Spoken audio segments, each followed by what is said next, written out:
Nanda. What's good, y'all? How y'all doing today? If you're doing good, that's good. If you're doing bad, well, let me cheer you up right quick. Listen here. When you're feeling bad, I don't know, bro. You thought I was about to have something positive to say? Yeah, hi, bro. I ain't Naruto. What I do got, though, is a lock-in moments compilation video for y'all. The lock-in moments series did really well on my channel. There is not gonna be a part 4, so might as well make a compilation. FYI, next video is gonna be a One Piece arc video. Yes, sir. This compilation is gonna be in random order, so you're not gonna know what's next. But yeah, enjoy. You need. Also, wait. Follow my Twitter. I be tweeting to myself. Damn.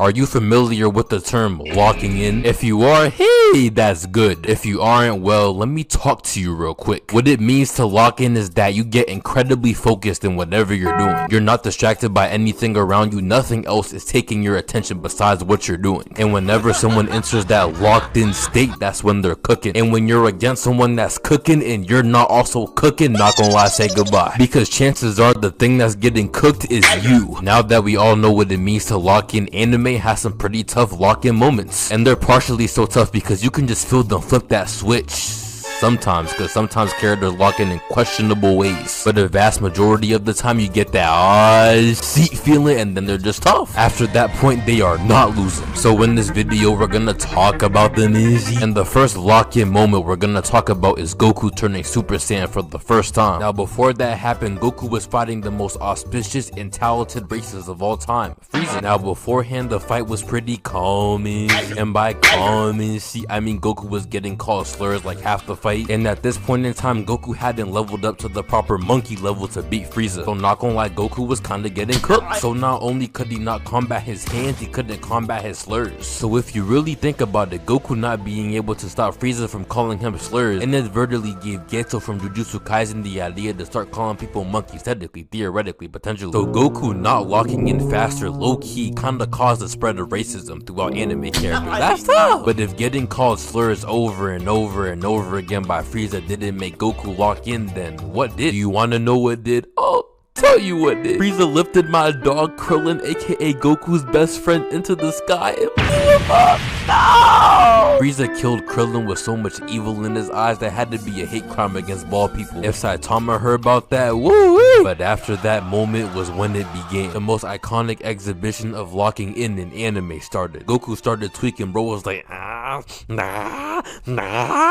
And then bro locked in and became a Super Saiyan. Once he turned Super Saiyan, he was now at the level of monkey he needed to be to really box with Frieza. And box with Frieza he did, because like every single time someone locks in, they start cooking. Goku was quite literally, as I always say, beating the brakes off him. And what's crazy with Frieza is that I've never seen bro lock in ever. He's just strong just because, so he's never needed to lock in. So when it was finally time to lock in with the locked in Goku, he was sheets. And it's crazy because like even if Frieza somehow managed to lock in after Goku locked in, Goku is the main character. And he's not just the main character, he's the main character of all main characters. He's your favorite main character's favorite main character. And what all that basically means in this context is that Frieza had no chance. The chance of Frieza beating Goku is the same amount of chance of you beating me in basketball. It's not happening. So unfortunately for Frieza and fortunately for us, it was time for Frieza to say goodbye. Eventually Goku wasn't even trying no more for real. Why was he smacking Frieza like this? Oh! And then Goku started feeling himself. Bro was like, not gonna lie bro, you not even a challenge anymore. For half the fight I was struggling trying to beat you, now you looking like this.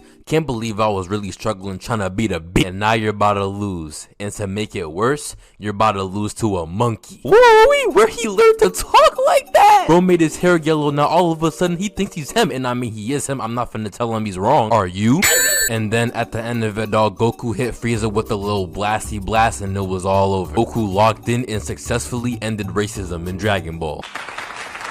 You see, all of that is crazy because Goku not doing that to me. The second locked in moment we're gonna talk about is Itadori Yuji versus Chozo from Jujutsu Kaisen. Now the person locked in here was Chozo, not Itadori. That man Chozo was on a mission. Now Chozo had beef with Itadori because Itadori and Nobara were fighting his brothers in the past. It was a little 2v2 battle, you know what I'm saying? Some calm, you know, just blood, pain, suffering, nothing too crazy. And in that fight, Itadori was cooking, Nobara was cooking, the brothers weren't really really cooking that well. So because of that, the brothers got cooked. One of the brothers tried to run away. Let's just say he did not get far. Both of the brothers got clipped, you know what I'm saying? That's tough! Chozo found out immediately, and when he found out, he was not a happy person. And because Chozo stands on business, he did want revenge. He did want to spin back on the ops that eviscerated his brothers. So you know what I'm saying? A couple weeks passed or a couple of months passed. I don't even know how much time passes if I'm gonna keep it a buck. But at a certain time of a certain day in Shibuya, he was posted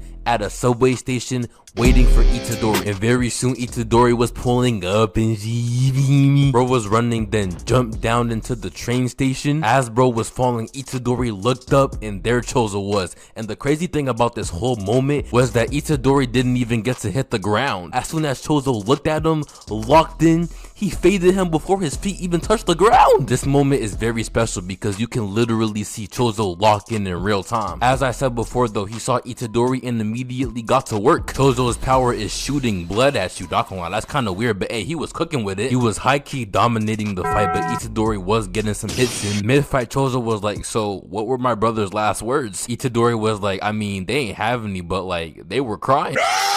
The fight continued and it was looking great for Chozo. It was not looking great for Itadori. They eventually started fighting in the bathroom, and in the bathroom it was just straight hands. Now going fist for fist with Yuji is crazy because that's literally what he does, but Chozo was holding his own. This whole thing is really crazy when you think about it because Chozo was doing all this on no sleep. Look at his eyes. Bro sleeps 2 hours every day. His hatred for the world wakes him up. The fight was coming to a close and Itadori thought he had him.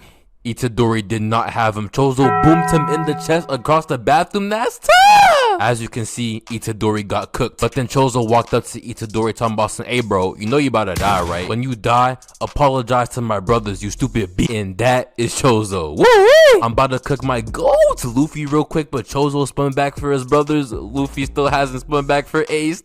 The next locked in moment we're gonna cover is Shikamaru locking in versus Hedon. Now honestly, this is more of a get back moment than a lock in moment, but my lock in series is doing better, so I'm doing a lock in moment because he locked in too for real. Now what Hedon did to Shikamaru would make any man or almost any man lock in against him. The same reason why Chozo locked in against Itadori is the same reason why Shikamaru locked in against Hedon. Shikamaru had a sensei, his name was Asuma. Asuma was all tough and Hedon killed Asuma. No! Hedon's power is mad weird. Actually, it's kind of demonic. Basically, if bro gets your blood and draws a blood circle around him, he starts looking like this, and once bro starts looking like this, if he inflicts pain on himself, you feel that same pain too. So when bro stabs himself with a 3-bladed scythe, Asuma felt that stab with a 3-bladed scythe. So then, as I aforementioned, he died. And Shikamaru saw him die too. Damn! So you already know bro was plotting revenge. A couple days after, or maybe the next day, I don't even know, Shikamaru caught Hedon and Kakuzu outside. Once he did, his mini Sasuke arc started. He instantly started applying pressure on bro. Shikamaru has a shadow paralysis jutsu. His shadows were throwing knives at bro. That was kind of tough. He was throwing them with pristine accuracy. Shit was kind of beautiful. Then while bro was trying to dodge, Shikamaru came behind a tree, threw a punch. The punch did not land, but Shikamaru connected his shadow with Hedon's shadow on the tree. So now Shikamaru now had control of Hedon's body. Shikamaru's last name is Nara. He took himself and Hedon all the way into the Nara clan forest to continue to throw hands. What that means is that bro now has home court advantage. Woo! He threw paper bombs around the forest, and then bro's jutsu wore off. Damn! After bro's jutsu wore off, Hedon thought he was valid. He was like, oh yeah, this me. He slashed at Shikamaru, cut him and took his blood, got bricked up and changed colors and drew a circle around him. Nigga definitely listens to Cardi. Then bro stabbed himself and killed Shikamaru. Or so he thought. Shikamaru was actually a-okay. That demonic Cardi listener inflicted 0 pain on my guy Shikamaru. And the reason for that is because the blood Hedon got wasn't even Shikamaru's blood. Actually, he ain't even cut Shikamaru. Shikamaru, aka Einstein of Naruto, devised the plan to get his partner's blood because he has a partner, Kakuzu. Fuck Kakuzu. So when Shikamaru got up, he cut bro in the neck, hit him with shadow paralysis jutsu again, stuck paper bombs on him, put a hole in the ground, then blew him up. Damn! Now Hedon was in the ground looking stupid, and he's immortal, so he was still alive. Hedon was in there like, you'll pay for this, my god will punish you, Joshin will do you so bad. Look man, shut your ass up, you're done my guy, stop talking. And by the way, your god doesn't intimidate me. In fact, you don't have to worry about your god anymore. I'm your god now. Why would you sacrifice? On dogs he said that. I did not say that to sound funny. On dogs he said that. On dogs he said that. On dogs he said that. On dogs he said that. On dogs he said. Shut your and then bro threw a kunai and exploded the hole. Hedon was never to be seen again. Beautiful lock-in moment, even though it was mainly a get-back moment, he still locked in for real. And then bro said the hardest line in anime history. Magnificent moment, 10 out of 10. But anyway though, the next auspicious locked-in moment we got was when Gojo fought Toji. Now Gojo fought Toji twice. The second time was when we saw him lock in. But I gotta explain both fights for it to really hit for real. And also to fully understand the magnitude of this locked-in moment, we have to talk a little about Toji. Now my guy Michael Davis already did an auspicious job in explaining the greatness that is Toji in my Gojo vid, but this is a best locked in moments video, and this moment is too good to not include in this video, so we gonna talk about it again. Now Toji Fushiguro is no ordinary man. He's no ordinary sorcerer either. Actually, he's not even a sorcerer at all. He quite literally has zero curse energy whatsoever, something that all sorcerers have besides Maki. But what he lacks in curse energy, he has tenfold in dog. You know what? Let me put it like this. Every single anime has that one menace. That one menace who isn't a weirdo, and that everyone is cool. In Bleach, they got Kenpachi. In Naruto, they got Madara, and before that was Teen Sasuke. In Vinland Saga, they got Thorkel. In One Piece, they got Zoro. And in real life, we got me. All those guys give off a certain type of energy when they're on the screen, and especially when they're about to box. So if you never watched Jujutsu Kaisen, those guys are the type of guys Toji is. In that show, they call him the Sorcerer Killer. So essentially what I'm trying to say is that Toji is a guy who stands on business. That's the type of guy who was hunting down Gojo to boom him, and hunt down Gojo he did. To start off, the second Gojo deactivated his infinity, Toji snuck him. Now basically what Gojo's infinity mean is that you can't touch him, because as you get closer to him you get slower and slower until you stop. The only way you can touch him is if he drops his infinity and lets his guard down.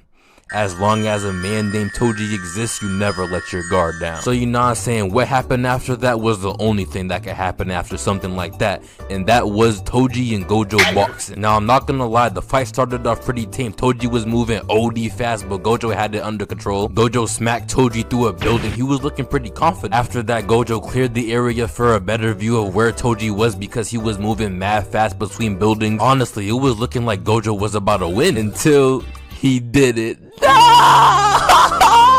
This man Toji violated my goal, you know what I'm saying? I know this same man shit crazy. He bypassed the infinity and ended bro's life, you know what I'm saying? I know you're fair, bro. And just like that, Toji quite literally beat the brakes off Gojo. Then the same day, bro shot a little girl and started smiling. What's wrong with him? As long as he breathes, he will always partake in menace activities. Unfortunately for him though, who he boomed that day was no ordinary sorcerer. He boomed Gojo, and what booming Gojo means is that he boomed the honored one. What's the honored one? Well, a day or so later, Toji was about to find out. He was about to witness firsthand what it truly means to lock in. All of a sudden, Gojo, the guy he killed, was no longer dead. Bro was alive and just fine, smiling back at Toji.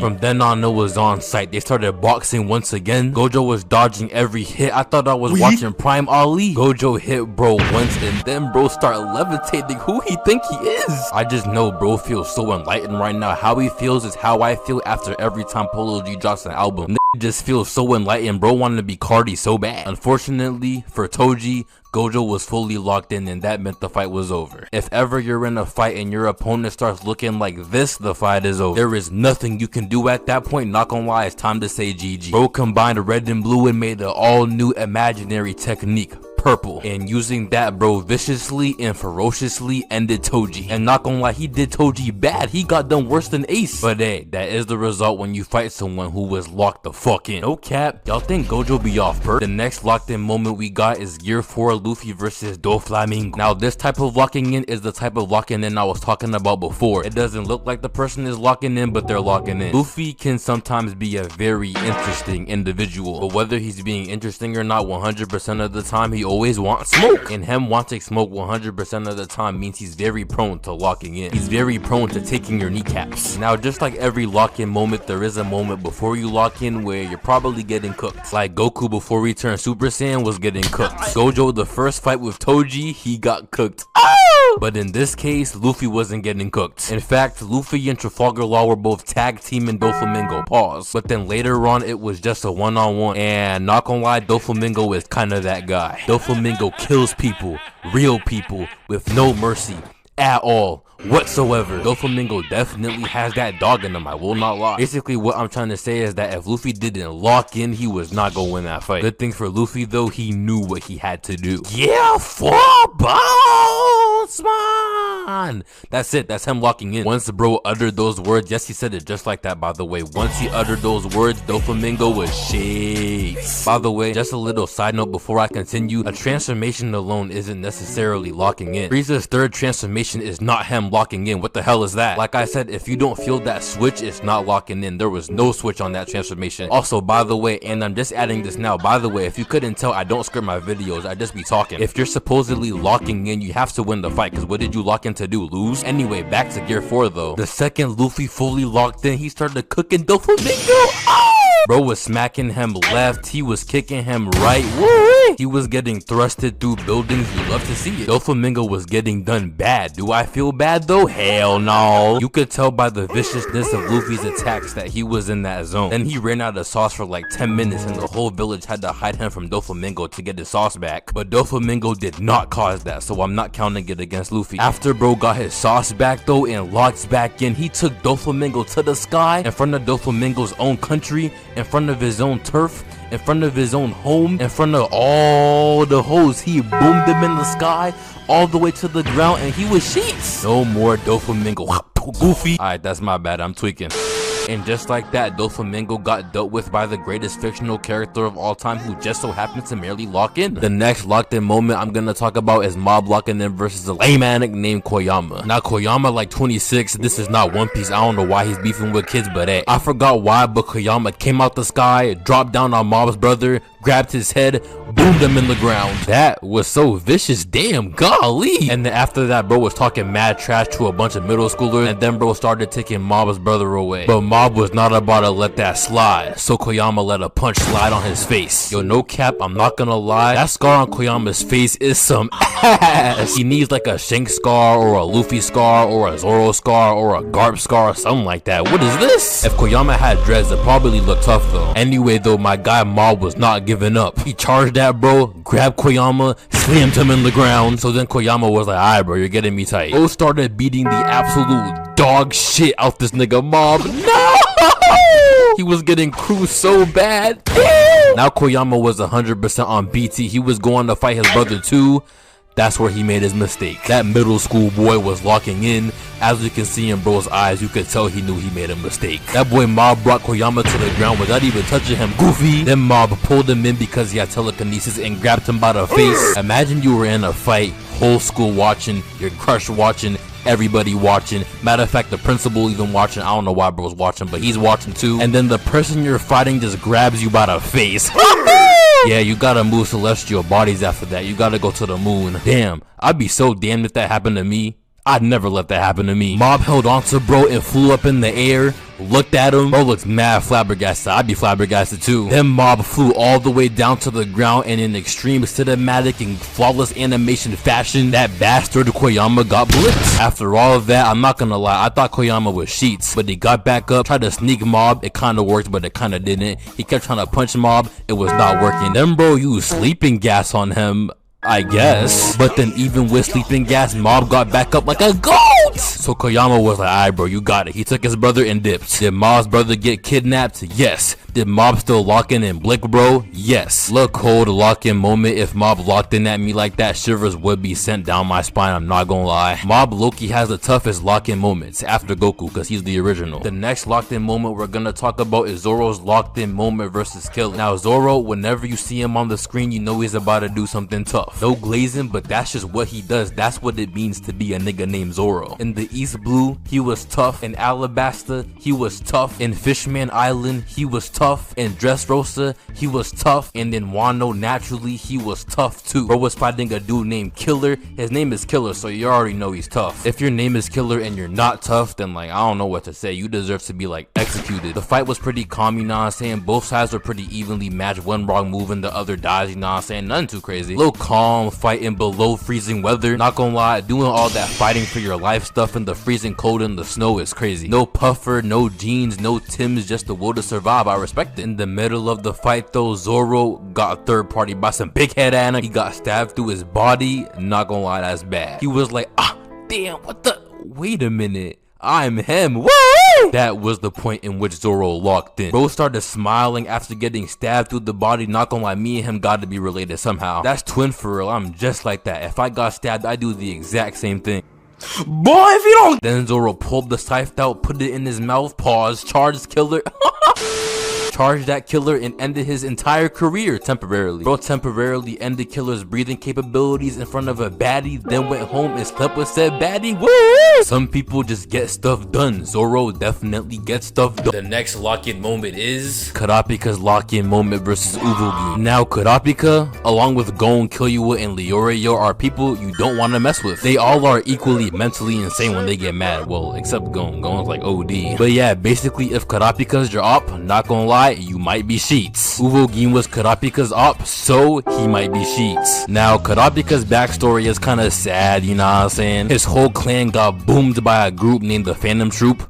Hey, that rhymed. So because of that, naturally, Karapika hates the Phantom Troop. The Phantom Troop's logo is a spider. If you wear a spider hoodie around, bro, you might just get blooped. If you talk about spiders around, bro, you might just get blooped. If bro even thinks about a spider when he's around you, you might just get blooped. If you couldn't tell, Karapika does not like spiders. So after his whole clan got blicked and he was the lone survivor, he made it his mission to get his get back on all the Phantom Troop members. Uvogi was a Phantom Troop member. So when Karapika saw Uvo and all the Phantom Troop members in one place, it was officially time for bro to lock in and get his get back. Look at Uvo, all calm and just relaxing.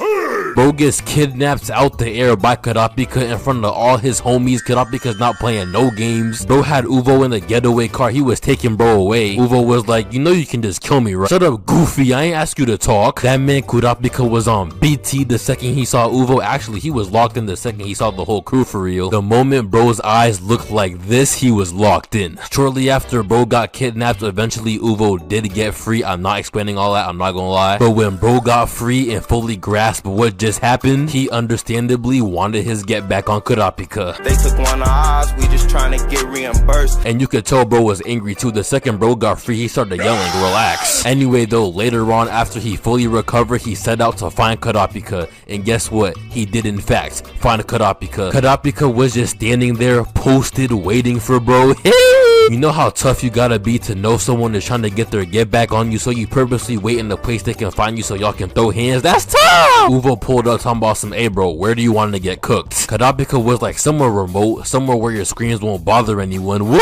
That man Karapika got that mouth on him, boss. So you know what I'm saying, they found a little calm place to box. This whole time, by the way, Karapika has been locked in. He locked in way back, as I said. After a few more words were thrown, Karapika basically called him a bastard. The fight has started. Uvogi rushed Karapika. Karapika blocked that. Uvogi's fighting style, I'm not gonna lie, is mainly just throwing hands. He just like Itadori for real. No cap, if Uvogi wasn't, you know, evil, him, Itadori, and Toto would probably be best friends. They'd be like the Migos of throwing hands. That's Doflamingo looking at. The fight continued and not gonna lie, Uvogi was getting worked. Bro got hit in the back shots, got hit in the jaw, got hit in the back of the neck. Damn! Karapika was like, not gonna lie, you are some ass. You're wasting my time. Uvogi did manage to break bro's arm though. But then bro healed his own arm because he's tough. Wraps Uvogi in chains. Karapika always got something to do with chains. I know what he was doing in the 1800s. Uvogi tried to break out of the chains. It was not working. That big, brolic, broly looking man was not going nowhere. After beating the goofy out of bro one last time, Karapika was like, where are your other members? If you tell me, you'll live. Like 5 minutes longer. Uvogi said, shut your lame ass up, and then bro died. Uvogi went out like a G, I'm not gonna lie. He ain't snitch, he ain't rat. He did get packed though. Karapika actually brought a shovel to the fight because he buried bro right after. That's tough! That's so crazy, bro. I've only ever heard of something like that in Hunter x Hunter, no other anime. What a W locked in moment. He actually never stops locking in since he started. Until every Phantom Troop member is gone, he will never not be locked in. The next lock-in moment is the Straw Hats walk to Arlong Park. Now, the Straw Hats walk to Arlong Park isn't just about one person being locked in, rather 4 different people being locked in. Luffy, Zoro, Sanji, and Usopp all saw Nami crying, and that was all that was needed. Nothing else needed to happen. They knew what they had to do. This walk right here not only meant that they were locked in, but it meant that Arlong and all the other fishmen were about to be shakes. And not gonna lie, they stood on business. Luffy punched through the gate and walked through, saw Arlong, socked him in the mouth. Then Luffy got stuck in some concrete and then got stuck in the sea for mad long, but you know what I'm saying, he gonna spin back, don't worry. Zoro fought Hachi, aka an octopus who uses swords. The octopus was using 6 sword style and doesn't matter though, that fraudulent octopus got blooped by Zoro. Sanji, when he isn't being a bastard, always stands on business. Karubi, a fishman under Arlong, unfortunately didn't understand that fact, so he got blooped by that chain smoker simp who's low-key Gordon Ramsay. Usopp, I'm so proud of bro. Ow! Usopp walked in like he was strong. Usopp is not strong. This dude right here, his name is Chu. He's one of Arlong's best men. Do you want to know who took him out? Do you want to know? Do you really want to know? My nigga Usopp, hey! Bro set him on fire, hit him with a hammer, and then kept hitting him with the hammer, and then he beat him, hey! That boy Usopp was so cold, and then he wasn't cold again until Thriller Bark. But then lastly, Luffy got back up, started smashing on Arlong paws, broke bro's weapon, called him a twat, then stepped on his face to beat him, and that was it, hey! Arlong quite literally got stomped out. That's tough! Arlong, it's over now. The next lock-in moment, not gonna lie, we gonna get right into it. Goon locking in versus P2. The way Goon locked in during that whole situation, oh geez. Now it all started because P2 and Ant, yes this is an ant, I am not lying, wanted to throw hands. Now P2 at this time was between 1 day old or 1 week old. That means that as soon as P2 was born, he was already looking for the ops. And look for the ops he did, because once he found the ops, he W keyed the ops, and the ops was Kite, Goon, and Killua. Now P2, I'm not gonna lie, if you couldn't already tell, is strong as shit. Very few people in that show can beat P2, okay? He's tough. If I was in that show, even I'm not beating P2, okay? He's strong. If I can't beat someone, you know they're strong. So because this feline pulled up, Goon and Killua dipped, and he was off to fight Kite. Now the fight with Kite, for Kite, let's just say it didn't go too well. No! I got done so bad, you know what I'm saying? Not even fair, right? You wanna see him like that? Bro got done very badly, not gonna lie, we hate to see it. I hate to see it, you hate to see it. You wanna know who really hated to see it? Goon. When bro heard about the atrocities that was done to Kite by P2, not gonna lie, P2 said goodbye. You made the MC mad, and we all know what happens when the MC gets mad. There's no way out of this one. You're done. Goon went around looking for P2 to spin back, and he eventually found him. When Goon first found P2, I bet he thought he was gonna start throwing hands on sight. And to be honest, we thought so too. Bro was on BT. You can tell bro wanted nothing else but straight revenge. No talking, no nothing, just death. But what actually happened when bro pulled up was that P2 was healing a girl. Now Goon did not care about that girl. Bro was like, fight me, Goofy. P2 was like, wait, just give me an hour. I need to heal this girl. Then Goon started yelling and tweaking for like 2 minutes, and then bro was like, fine, I'll wait an hour.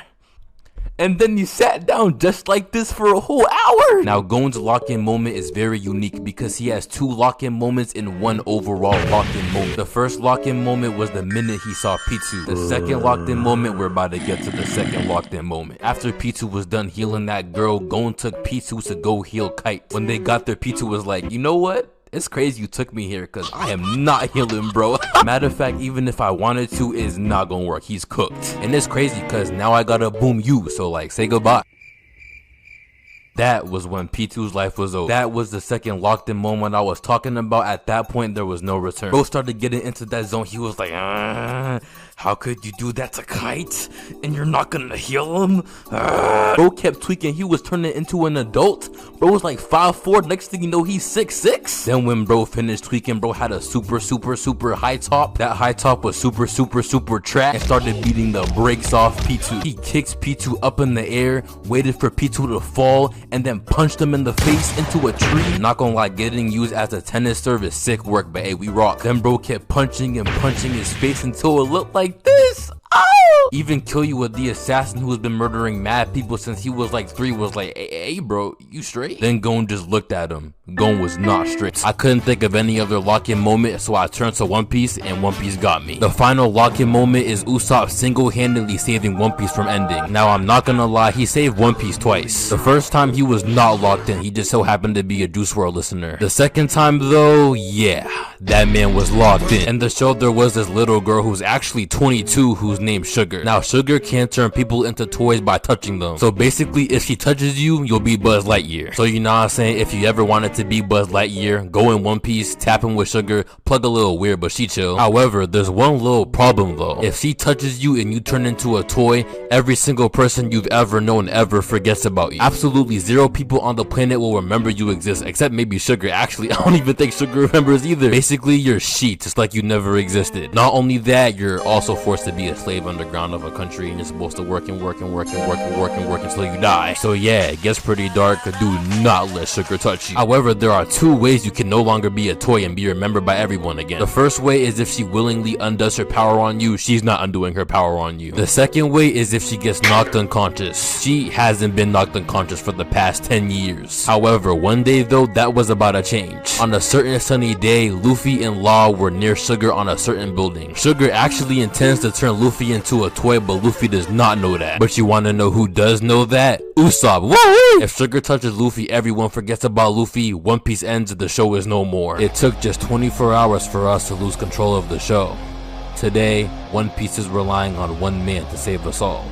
Usopp, save the Soul Society. And due to the circumstances and the possibilities that may occur, Usopp locked in. Now Usopp is a sniper. For this mission he's using a big slingshot. Don't ask why, don't question the goat. But Usopp has to somehow shoot a shot that goes all the way across the country and hit Sugar trying to hit Luffy. Now bro is posted up trying to shoot a shot through a tiny window that's mad high up. So then while bro's doing that and also getting comms from Viola, this nigga who has never used hockey a day in his life locks in and starts using hockey, observation hockey, can now sense Luffy, Law, and Sugar's presence, so he knows where to shoot. Oh my goodness. Bro's probably so locked in he can sense the ant crawling all the way on the wall right next to you. Check right now. I've never seen this weak ass nigga so tapped in my life. When bro finally thinks he has the shot down, he releases. And the shot is just soaring through the air. He actually put multiple boosters in that shot. He calculated the wind pressure with that shot. The spirit of Stephen Curry, Chris Kyle, Tiger Woods, and FaZe Rain all guided Usopp on this shot. His shot broke through the window and sailed towards Sugar. Now the shot wasn't meant to hit Sugar, but it was meant to scare Sugar and knock her unconscious. Now when the shot came flying at Sugar, Usopp was looking like this,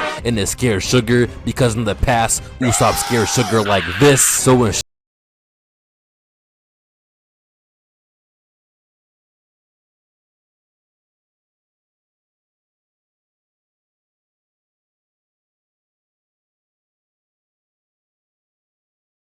remembered, damn, that man Usopp really is Batman. I applaud bro's lock-in moment. He really is tough sometimes, rarely, but one thing is for certain, and that certain thing is that he definitely locked in. He locked in so well I almost forgot he's mid. I feel like the reason Usopp has such good aim is because of his nose. If you really think about it, Usopp's nose is so long he could really line his nose up with whatever he wants to shoot and he'll probably hit it for real, and he does hit it for real. His nose is low-key just a natural optic scope. His nose, I'm just yapping.